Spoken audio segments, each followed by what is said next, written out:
Luciano Flor, direttore generale della Sanità del Veneto, originario del Trentino, è uomo di montagna, pratico, concreto, e se una nota trasmissione televisiva d'inchiesta gli ha rubato delle affermazioni ritenute ambigue in un cosiddetto fuori onda, ovvero a telecamere e microfoni presumibilmente spenti, pratica scorretta ma ormai da tempo ampiamente diffusa per realizzare i cosiddetti scoop, l'interessato non si scompone. L'inchiesta sulla sanità veneta, andata in onda nella prima serata di lunedì 26 aprile, trasmessa dall'ente televisivo pubblico, ha indispettito più di qualcuno, ma in particolare vede contrapposte due figure chiave nella vicenda dei cosiddetti e contestati tamponi rapidi: il professor Andrea Crisanti, direttore della microbiologia dell'azienda sanitaria ospedaliera dell'Università di Padova, e l'allora direttore generale della realtà Euganea, l'oggi citato direttore generale della sanità del Veneto Luciano Flor. Quest'ultimo ha convocato la stampa per chiarire le cose, facendo intendere che la vicenda non provocherà le sue dimissioni, anche se a fine incontro non ha voluto o potuto rilasciare interviste.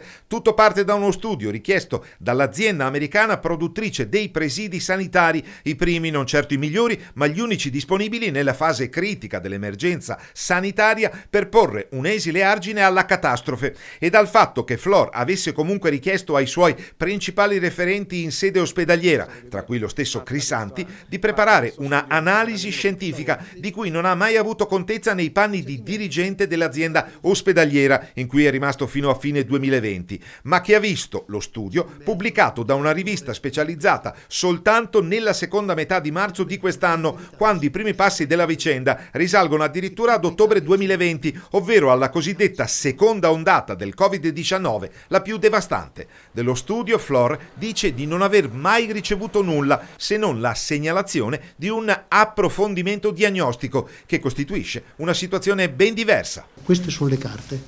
le avete? C'è un'ultima carta se volete, che è il frontespizio dello studio, che il 26 marzo è stato depositato su una rivista e parla di 1500 casi, in cui ci sono 18 casi dubbi, che tolti 6 ne restano 12,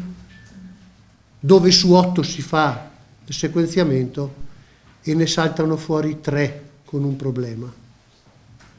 e noi avremmo dovuto sospendere i tamponi. Guardate, a me la soddisfazione di polemizzare con Report non ve la do. Io faccio altro nella vita e le soddisfazioni me le cavo in altro modo. Di sicuro non a fare polemiche. Chi ha fatto quel servizio dovrebbe farsi un esame di coscienza alla luce di questa documentazione. È un problema di serietà, e chi ha tutte le informazioni e utilizza solo una parte di queste, non so bene perché, dovrebbe farsi qualche domanda, perché non c'è dubbio che chi più di tutti ha informazioni su questa vicenda è chi ha dato informazioni distorte a quella trasmissione, compreso il fatto grave di insinuare incertezze sul servizio sanitario regionale. Questo è un fatto grave.